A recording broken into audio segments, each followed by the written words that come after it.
I'm Ashley Kyle. And I'm Bob Spicer. And this is your Lake of the Ozarks news update brought to you by Old Kinderhook Golf Resort and Yacht Club Power Sports. Today we'll be talking about photos of what look like tornadoes at the lake. A huge forest fire. Zombies and spoonbills. A new scam hitting lake area residents. And much more, but first, here's a message from our sponsor, Old Kinderhook Golf Resort. Old Kinderhook at Lake of the Ozarks has everything for your getaway in one convenient location, featuring a Tom Weiskopf designed golf course. The Trophy Room offers a unique dining experience with an amazing view serving breakfast, lunch, and casual dining. Old Kinderhook is your perfect stay and play destination, offering nightly and weekly accommodations, marina facilities, a luxurious spa, and an event space to host a variety of different occasions. Discover your place at the lake. Call for 2014 rates and information, or visit us online. It's springtime, and that means the Lake of the Ozarks Sailing Club is in full effect. This year's opening race kicked off a long and cold winter, and sailors were eager to get back into a highly competitive racing season. Lake TV's Bob Spicer was there reporting on the race. A brisk wind and a clear blue sky greeted 9 hardy sailors in Jennings Branch Cove as Ozark Yacht Club launched its first sailboat race of the season this past weekend. Official race committee timer and Ozark Yacht Club owner Dieter Ungebach explained to us landlubbers how the race is run. The race is, of course, a timed race with a flying start, which means that the objective is for the boats to cross the start line at maximum speed at point 0. So it's not a standing, but rather a flying start. And we're starting with a 10-minute countdown. At the 5-minute mark, there are 5 horns, then 4, 3, 2, 1, and a longhorn at the start. As the racers tacked and jibed for position at the starting line, the wind played havoc with the start. If a boat crosses the starting line too soon, the skipper would have to come about and start from the back of the pack. They will sail out of the cove, travel down the main channel to the turnaround buoy, and back into the cove. The race will consume about 30 to 45 minutes. This was just the first of a number of races Ozark Yacht Club will sponsor this spring.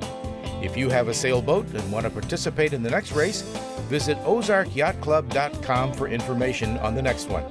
And if you don't own your own sailboat, you can rent one for the next race at Ozark Yacht Club. Thunderstorms blew through the lake area last week, bringing wind and hail and even a tornado warning for Morgan County. Photos swirling around social media gave room for plenty of speculation, but the National Weather Service says no tornado ever touched down. The warning was issued after radar images showed rotation in the skies, but that soon ended and the warning lasted for only about 20 minutes.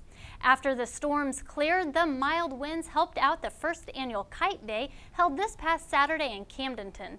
The event is the first of a series of activities that the First Baptist Church in Camdenton has planned for the summer, and Lake TV's Sean Kober was there.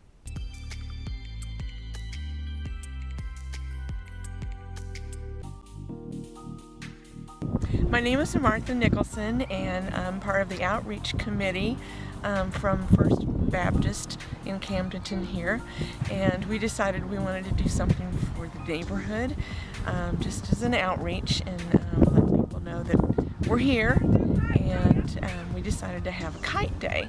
So we bought a bunch of kites, and we said that the first 50 kids that came, that they could have a free kite. And that's what we're doing, and it's our first annual. Call the church at 346-3355, and we also would like to let folks know that we're doing a few block parties later in the year, and then we're also going to have Vacation Bible School in the summertime, so that would be something for the kids to come to as well. And we'd like to see everybody show up. We came out for Kite Day, and it's a great way to spend a Saturday with the family. It's been a great time.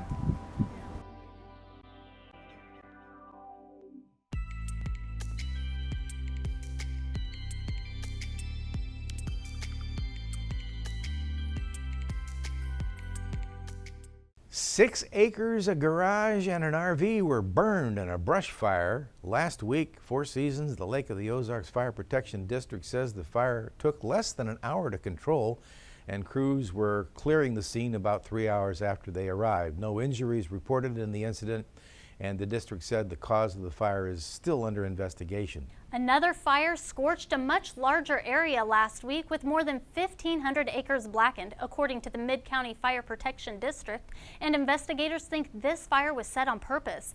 The district was called to the scene at around 1:30 in the morning on Sunday, March 23rd, and found several hundred acres burning along Highway D in Camden County. It took all day to protect endangered homes and build a fire line to contain the blaze. Thankfully, the district says no one was hurt and no structures were damaged in the fire. Could synthetic drugs turn users into zombies? Well, it might not be quite that bad, but a recent forum held for emergency personnel at the Lake of the Ozarks focused on the rising trend and the dangerous side effects of synthetic drugs. Some of the drugs are illegal, but lawmakers and police are unable to keep up with manufacturers who've been known to change the formulas when a new synthetic is outlawed. That's according to Crocker Police Chief Chris Twitchell, who led the March 19th forum. Twitchell did compare the effects of synthetic drugs to zombie-like behavior, though he says they can cause violence, hallucinations, suicidal tendencies, and anxiety attacks too. Teens and young adults seem to be the biggest users, and Twitchell says education is the key to fighting back at the new dangerous trend. Spoonbill snagging season is in full swing at the Lake of the Ozarks, but anglers don't seem to be having much luck yet.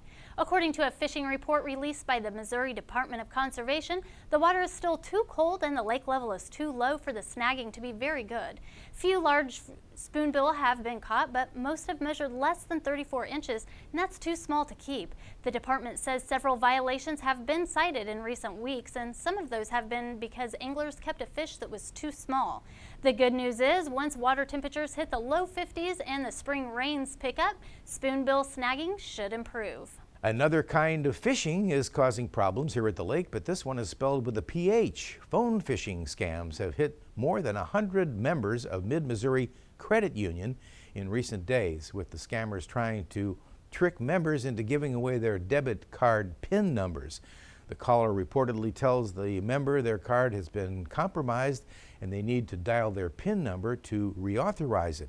Osage Beach Police Department pointed out that credit union never calls members about their debit cards. If you've been questioned about your card or think you may have been a victim of a scam, you should call your bank and cardholder services directly. Drivers will have to move over from MoDOT as workers begin their spring road striping operations this week. The department says on two-lane highways, the crews will be trying to pull out of the way when possible to let congestion clear. But drivers are encouraged to stay behind the last truck in the convoy if they want to avoid getting paint on their cars. And in case you do drive across some wet paint, MoDOT says it is water soluble, but you should clean the car as quickly as possible with a high-powered water hose.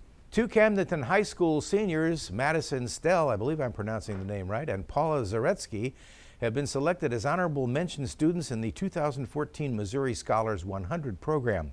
The award is sponsored by the Missouri Association of Secondary School Principals.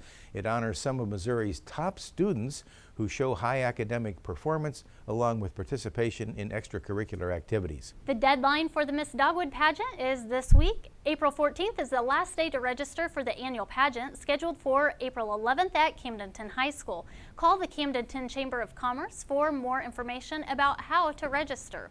The 64th Annual Dogwood Festival is coming to Camdenton on April 24th through the 26th, and this year's theme is Crossroad of the Lake. One fish could win $51,000 for an amateur angler this weekend at the annual Big Bass Bash. Say that 3 times fast.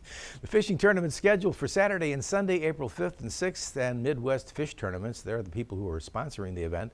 Say more than $165,000 in cash will be awarded over the weekend.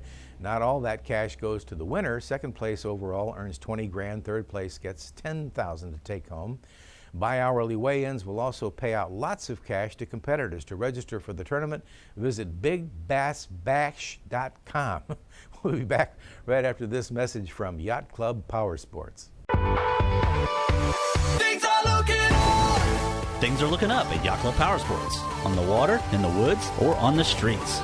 At Yacht Club Power Sports, we have your ticket to ride. Like an awesome lineup of Can-Am ATVs and side-by-sides. The Can-Am Maverick Max can tear up the trail, or you can make your own trail.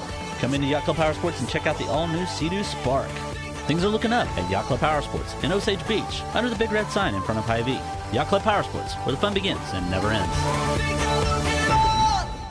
Now here's a look at events coming up this week. Jacob's Cave swapping days are here. The annual swap begins on Thursday and ends on Sunday. Small animals, poultry, and crafts will fill the swapping grounds near Versailles, and admission is $5 per vehicle per day. The Great Lake of the Ozarks Gospel Sing is coming to Main Street Music Hall from Thursday through Saturday. Tickets are $22 after April 22nd, and kids 11 and under are free. The show begins at 7 p.m. on Thursday and 6 p.m. on Friday and Saturday. A spring craft show is coming to the Camden County Museum on Saturday. There will be a variety of items offered and admission is free. Lunch will also be available. The event is scheduled from 9 a.m. to 4 p.m. The Stables at Cannon Smoked Saloon will host a Chocolate for Charity Blue Jean Ball on Saturday. Tickets are $10 for adults, $5 for kids age 12 and under. There will be silent and live auctions, chocolate creations for tasting, and a light supper available for an additional fee. All proceeds benefit the Sharing and Caring Foundation.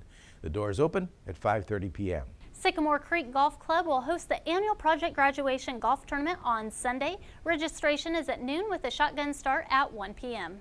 I'm Ashley Kyle. And I'm Bob Spicer. This has been your Lake of the Ozarks News Update, brought to you by Old Kinderhook Golf Resort and Yacht Club Power Sports. Thanks for joining us, and we'll see you next time.